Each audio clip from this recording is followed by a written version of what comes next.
വളരെ വൈകിയാണെങ്കിൽ ഒന്ന് ചോദ്യം ചെയ്തു. പക്ഷേ ഒരു എന്താ പറയണ്ടേ, ഇത്രയും ഗോപ്യമായി ചോദ്യം ചെയ്യലായിരുന്നു ആവശ്യം. ഇപ്പോൾ ചോദ്യം ചെയ്ത് ശനിയാഴ്ച ചോദ്യം ചെയ്തു എന്നാണ് പറയുന്നത്. 2-3 ദിവസം കഴിഞ്ഞു ഇപ്പോൾ ഇത് കാര്യം പുറത്തു വരാൻ.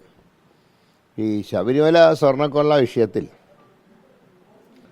അന്വേഷണം സുതാര്യമാകണം. തെറ്റാര് ചെയ്താലും ശിക്ഷിക്കപ്പെടണം.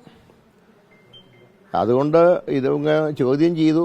അതിനെക്കുറിച്ചിട്ടുള്ള വിശദമായിട്ടുള്ള കാര്യങ്ങളൊന്നും അറിയില്ല. ഏതായാലും തുടർ നടപടികൾ ഞങ്ങൾ സസൂക്ഷ്മം നോക്കുകയാണ്.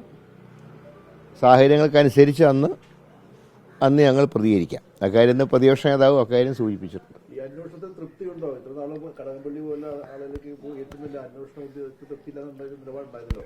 ഇപ്പോൾ അന്വേഷണം തൃപ്തിയുണ്ട്. എങ്ങനെയാണ് അന്വേഷണം? അല്ല, അതിൻ്റെ റിസൾട്ട് പുറത്ത് വരണമല്ലോ. ഒരു എക്സാം എഴുതി കഴിഞ്ഞാൽ ഉടനെ തൃപ്തി എന്ന് പറയാൻ പറ്റില്ല. റിസൾട്ട് വന്നാലേ പറയാൻ പറ്റൂ. റിസൾട്ട് വരട്ടെ. എന്താണ് അന്വേഷിച്ചതിൻ്റെ ഇപ്പോൾ പ്രശാന്തിനെയും ചോദ്യം ചെയ്തു എന്ന് പറയുന്നു. അപ്പം ഞാൻ പറയുന്നത്, ചോദ്യം ചെയ്യലും അതിനൊരു സുതാര്യത ഉണ്ടാവണം. അങ്ങനെ രഹസ്യമായിട്ട് ചോദ്യം ചെയ്യേണ്ട കാര്യങ്ങളല്ല ഓരോ വിഷയത്തിലും. ഇപ്പം മുമ്പ് വരവിൽ കവിഞ്ഞ സ്വത്ത് സമ്പാദിച്ചു എന്ന് പരാതി വന്നപ്പോൾ മുഖ്യമന്ത്രിയായിരുന്ന കെ കരുണാകരനെ എറണാകുളം ഗസ്റ്റ് ഹൗസിൽ, ആ വിഷയമാണ് എൻ്റെ ഓർമ്മ, 98-ലോ 99-ലോ മറ്റാണ്, അദ്ദേഹത്തിനെ 3 മണിക്കൂറാണ് തുടർച്ചയായിട്ട് ഗസ്റ്റ് ഹൗസിൽ അന്ന് ചോദ്യം ചെയ്തത്. എല്ലാ മാധ്യമങ്ങളൊക്കെ പുറത്തുണ്ടായിരുന്നു. അതുകൊണ്ട് അന്ന് മുൻ മുഖ്യമന്ത്രിയോട് കാണിക്കാത്ത ഒരു സൗജന്യം കടകംപള്ളിയോട് കാണിക്കുന്നത് എന്താണെന്ന് മനസ്സിലായിട്ടില്ല. ഏതായാലും അന്വേഷണത്തിൻ്റെ റിസൾട്ട് പുറത്തു വരട്ടെ. ഇനി കൂടുതൽ ചോദ്യം ചെയ്യലുണ്ടാകുമെന്നും പറയാൻ കഴിയില്ലല്ലോ. ഇതായാലും അന്വേഷിക്കട്ടെ. ഇപ്പോൾ കോടതി 1-2 തവണ അസ്വസ്ഥത പ്രകടിപ്പിച്ചപ്പോഴാണ് മനസ്സോടെ ചോദ്യം ചെയ്യലിലേക്ക് സ്പെഷ്യൽ ഇൻവെസ്റ്റിഗേഷൻ ടീം എത്തിയിട്ടുള്ളത്.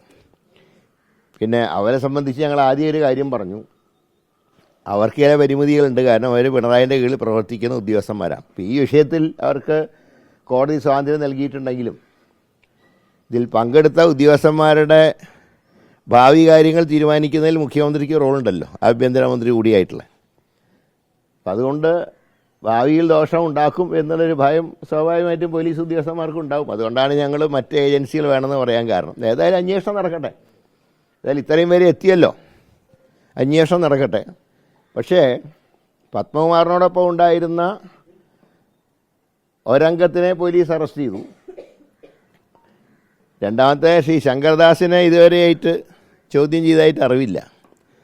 അദ്ദേഹം ഒരു IPS ഉദ്യോഗസ്ഥൻ്റെ പിതാവ് കൂടിയാണ്.